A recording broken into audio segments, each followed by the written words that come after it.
com o advento das mídias sociais, o jornalismo perdeu uma das suas, perdeu não, mas diminuiu, vamos dizer assim, sensivelmente, uma das suas funções mais importantes como instituição mesmo da democracia, que é checar, verificar os fatos, fazer alguma curadoria de conteúdo, não é? E ser responsável por aquilo que está sendo publicado. E de uns tempos para cá, nós assistimos a um fenômeno perigosíssimo, que é a falsificação da opinião pública pela manipulação das mídias sociais.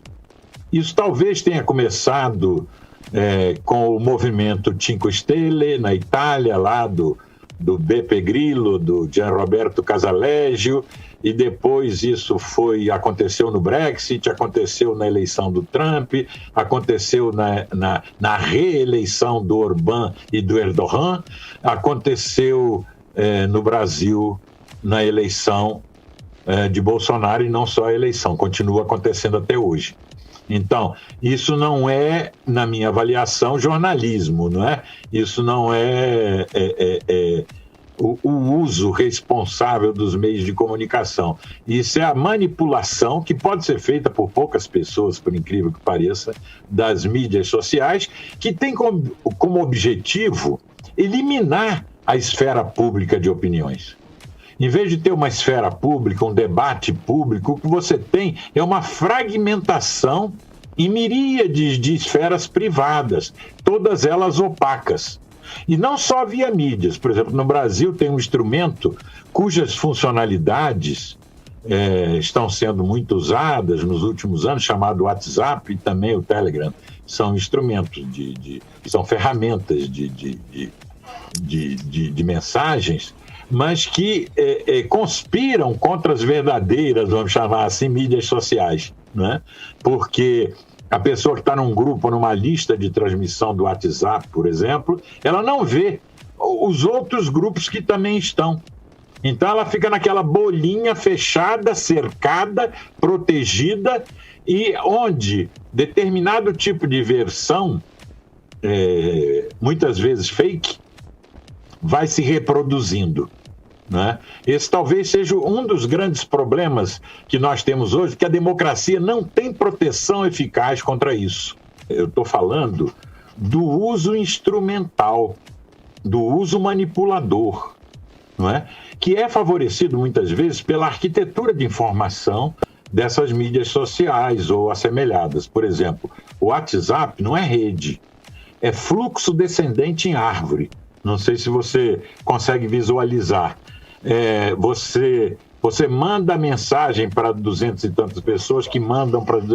Então, esse fluxo é descendente. Quem recebe não vê quem está do lado, não pode interferir. Raramente a réplica e a tréplica, que são indicadores de interatividade. Então, e foi usado e vem sendo usado, talvez esse foi um instrumento mais usado pelo populismo autoritário. É certo que o populismo de esquerda também usa, não só o de extrema direita, o de esquerda também usa, e usa menos. Mas a falsificação das mídias, que foi a falsificação da opinião pública, que foi ensaiada, ela é algo inédito, né? E ela é algo que cria uma imagem que não corresponde à realidade, né? Se eu tiver 200 pessoas como hubs de uma rede descentralizada, todo dia alimentando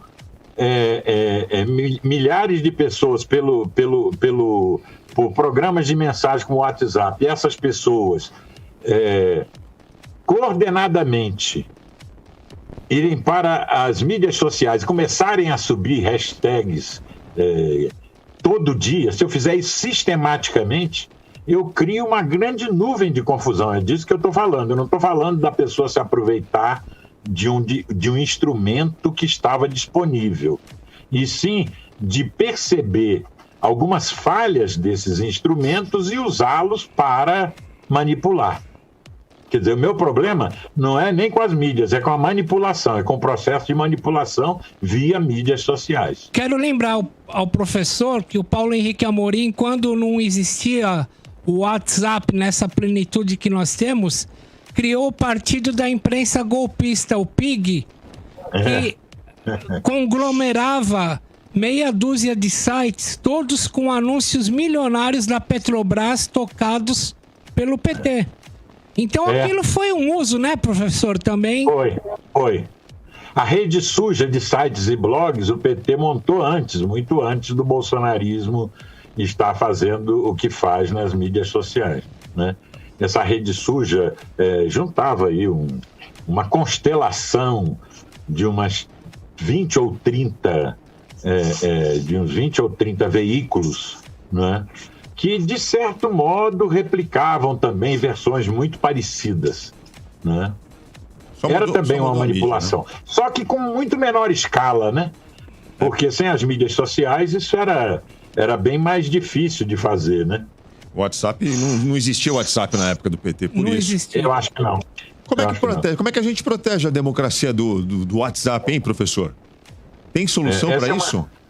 Essa é uma grande pergunta. Tem que mudar algumas funcionalidades. Por exemplo, tem que limitar o número de listas de transmissão que uma pessoa pode abrir, ou grupos que ela pode abrir. Você acha que se o WhatsApp fornecesse a informação de quem mandou primeiro a mensagem? Isso também seria uma coisa. Não é suficiente, mas seria uma coisa útil, não é? O telefone original, né? Da fake news. Exatamente. Para você saber de onde partiu. E, em geral, partem dos mesmos lugares. Se você for olhar todo dia nos trend topics do Twitter, todo dia aparece uma ou duas hashtags nos trend topics que são artificiais, que são promovidas. Sim. Que são promovidas.